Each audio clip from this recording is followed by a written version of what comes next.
जी अस्सलाम वालेकुम। Last time हमने ट्रेडमार्क रजिस्ट्रेशन के हवाले से बात की थी और आज हम बात को आगे बढ़ाते हैं। ट्रेडमार्क रजिस्ट्रेशन के बाद जो रजिस्ट्रेशन के प्रोसेसेस आपको फॉलो करने होते हैं उसमें आपको क्या चूज़ करना चाहिए, उनके क्या बेनिफिट्स हैं और उनके क्या नुकसानात हैं, ये हम आज डिस्कस करेंगे। देखिए, सबसे पहले जैसे हमने डिस्कस किया था कि हमने ट्रेडमार्क रजिस्ट्रेशन अपने बिज़नेस का अप्लाई कर दिया और उसके बाद हमारे पास ये ऑप्शंस होते हैं कि हम अकेले काम करें या हम पार्टनरशिप पे काम करें। तो जैसे हमने लास्ट भी डिस्कस किया था कि अगर हम अकेले काम करना चाहते हैं तो हमारे पास दो ऑप्शंस होते हैं, एक सोल प्रोप्राइटरशिप और दूसरा single member private limited company, जिसको शॉर्ट फॉर्म में एसएमसी प्राइवेट लिमिटेड कंपनी भी कहते हैं।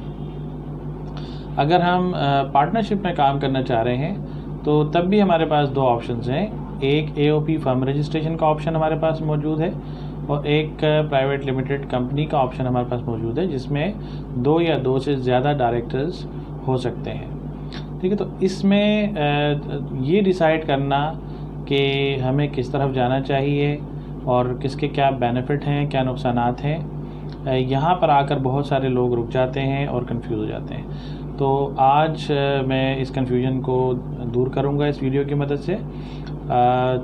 सबसे पहले मैं बताता हूँ कि अगर आप अकेले काम कर रहे हैं और आप अपनी कंपनी रजिस्ट्रेशन कराना चाहते हैं तो आपके पास ऑप्शंस क्या हैं। जैसे हमने कहा कि सोल प्रोप्राइटरशिप और single member private limited company. अच्छा, देखिए, सोल प्रोप्राइटरशिप जो है बेसिकली वो क्या है, वो सिंपली जब आप कोई भी बिज़नेस करने जा रहे होते हैं ट्रेडमार्क रजिस्ट्रेशन के बाद, आपने अपना एफबीआर में एक एनटीएन बिज़नेस का एनटीएन अप्लाई करना होता है और आपका जो अपना पर्सनल एनटीएन होता है उसी एनटीएन में आपके बिज़नेस का नाम आ जाता है। इसको बेसिकली जो है वो सोल प्रोप्राइटरशिप कहते हैं।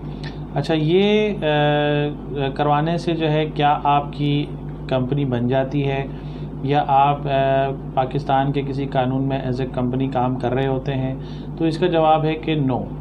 अगर आप सोल प्रोप्राइटर पे काम करते हैं और आप एफबीआर में अपने पर्सनल एनटीएन में आप अपनी कंपनी का नाम या अपनी बिज़नेस का नाम जो है वो ऐड करवा देते हैं, तो बेसिकली आप एक कंपनी की हैसियत से पाकिस्तान में काम नहीं कर रहे होते, बल्कि इंडिविजुअल की हैसियत से काम कर रहे होते हैं, जिसमें आपका बिज़नेस का नाम आ रहा होता है और आप एक टैक्स पेयर की हैसियत से पाकिस्तान में काम कर रहे होते हैं। इससे जो फ़ायदा होता है वो ये होता है कि आप अपने बैंक में अकाउंट खुलवा सकते हैं, अपनी कंपनी के नाम से अकाउंट खुलवा सकते हैं, क्योंकि जब आप जाते हैं अपने बिज़नेस शुरू करने के लिए और बैंक में उसकी रजिस्ट्रेशन अकाउंट जो है वो ओपन कराते हैं तो आपसे एनटीएन मांगा जाता है बिज़नेस का। तो ये आपका इसमें बेनिफिट हो जाता है कि आपका अकाउंट खुल जाता है। दूसरा बेनिफिट ये हो जाता है कि आप as a taxpayer, as a filer जो है वो पाकिस्तान में काम कर सकते हैं। लेकिन इसमें एक और चीज़ जो बहुत इम्पोर्टेंट है, जो इसके नुकसानात हैं, वो ज़रूर हमें देखना चाहिए। एक तो ये होता है क्योंकि ये किसी कंपनी एक्ट के तहत पाकिस्तान में आप रजिस्टर्ड नहीं होते, तो इस वजह से ये बिज़नेस ट्रांसफ़रेबल नहीं होता। यानी कि अगर आप ये चाहें कि मेरा ये बिज़नेस मैं किसी को नॉमिनेट कर दूं अपनी ब्लड रिलेशन में या फैमिली में, तो इस पैटर्न के ऊपर सोल प्रोप्राइटर के अंदर आपके पास कोई ऑप्शन नहीं है कि आप किसी को नॉमिनेट कर सकें कि ये बिज़नेस मेरे बाद किसी ब्लड रिलेशन को, मेरी औलाद को, मेरी वाइफ को, मेरे भाइयों को, किसी को भी ये ट्रांसफ़र हो जाए। तो इसके अंदर कोई ऐसा ऑप्शन नहीं होता। दूसरा जो है इसका नुकसान है वो ये है कि किसी भी वक्त अगर हम इस बिज़नेस को बेचना चाहें तो हम किसी को ट्रांसफ़र नहीं कर सकते, ये नाम हम ट्रांसफ़र नहीं कर सकते अगर ये सोल प्रोप्राइटरशिप के ऊपर जो है वो रजिस्टर्ड होता है।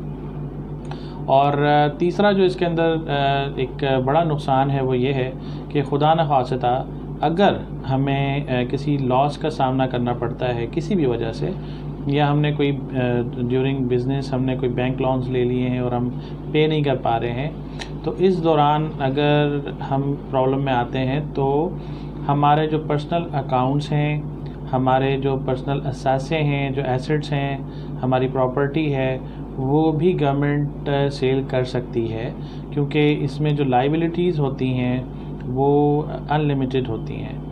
तो ये कुछ चीज़ें हैं जो कि सोल प्रोप्राइटरशिप के वाले से हैं। अगर आप अकेले काम कर रहे हैं तो आपके पास, जैसे मैंने बताया कि दूसरा ऑप्शन भी मौजूद है जो कि single member private limited company का है। ये security and exchange commission of Pakistan से आप अपनी single member company as private limited company register कर सकते हैं।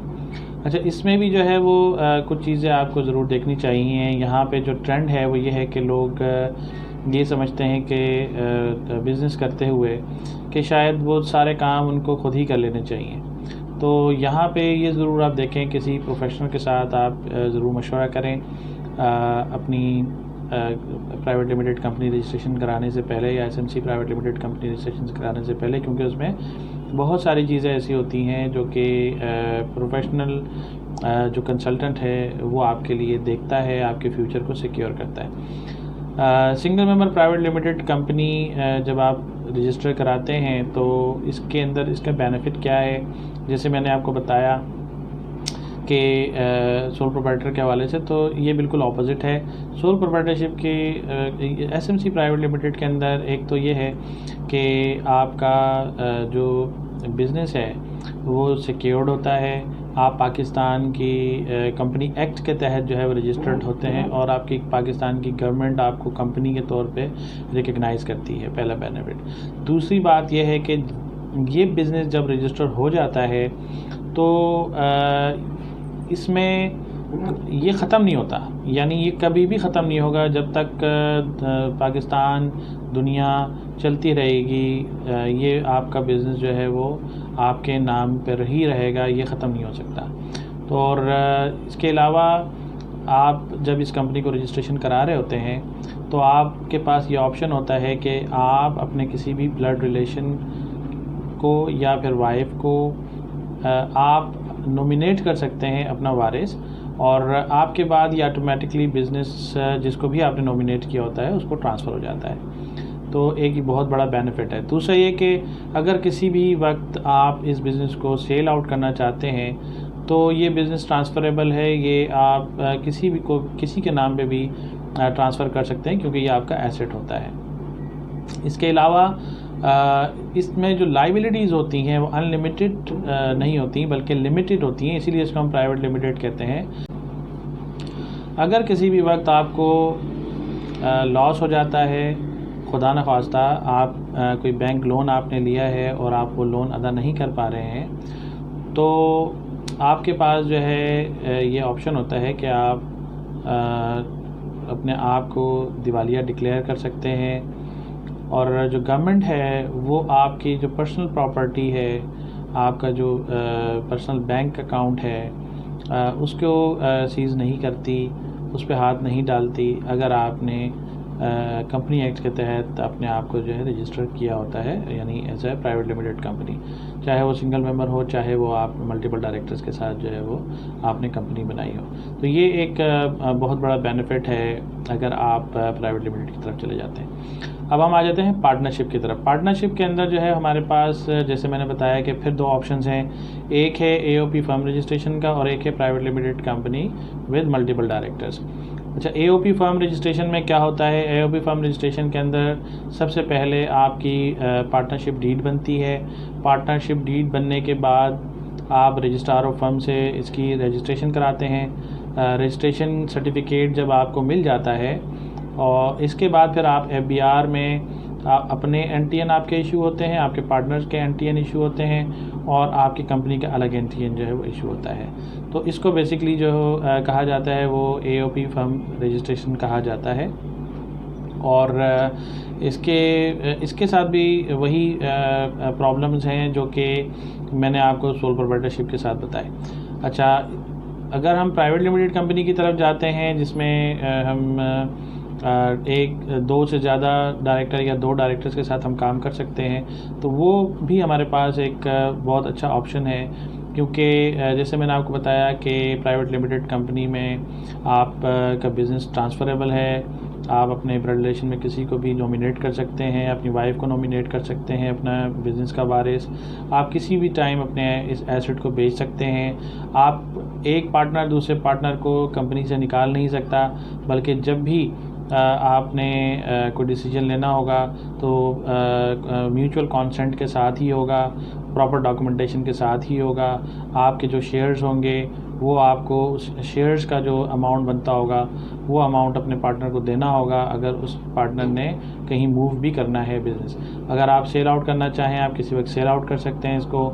इसके अलावा ये होता है कि किसी भी वक्त अगर खुदा न खास्ता जैसे मैंने आपको बताया कि कोई प्रॉब्लम आ जाती है आपको और आप कोई लोन आपने लिया पे नहीं कर पा रहे हैं, कोई लॉस हो गया वो आप बर्दाश्त नहीं कर सके, तो ऐसा नहीं होगा कि गवर्नमेंट आपके पार्टनर्स के या आपके पर्सनल अकाउंट्स को सीज़ कर दे या आपकी जायदादों को सीज़ कर दे। सिर्फ़ और सिर्फ जो आपकी लाइबिलिटीज़ होंगी वो बिज़नेस आपकी कंपनी तक और बिज़नेस तक जो है वो लिमिटेड होंगी। तो ये बहुत बड़े बेनिफिट्स हैं प्राइवेट लिमिटेड कंपनी के। और डिसीजन डेफिनेटली आपका अपना होता है कि आपने किस तरह से काम करना है। और आइदर आप सोल प्रोप्राइटर पे काम करें, पार्टनरशिप पे काम करें, आप सिंगल मेंबर प्राइवेट लिमिटेड पे काम करें, या SECP में आप प्रॉपर रजिस्ट्रेशन के साथ जो है वो काम करें। इसके अप्लाई करने के लिए जो है वो क्या करना होता है, इसके लिए क्या डॉक्यूमेंटेशन रिक्वायर्ड होती हैं, इसके लिए अगर किसी भी किस्म की आपको हेल्प चाहिए हो तो आप हमारे नीचे दिए गए नंबर्स पे कांटेक्ट कर सकते हैं, हमसे बात कर सकते हैं। मज़ीद तफसीलात के लिए किसी वक्त भी हमारे नंबर्स ऑन होते हैं। हमारे मैसेंजर के ऊपर आप हमें मैसेज कर सकते हैं, हमें व्हाट्सएप कर सकते हैं। बहुत बहुत शुक्रिया आप तमाम लोगों का मुझे इतनी देर सुनने के लिए। और इंशाअल्लाह जल्दी मज़ीद अच्छी वीडियोज़ के साथ हाज़िर होंगे। बहुत शुक्रिया आपका।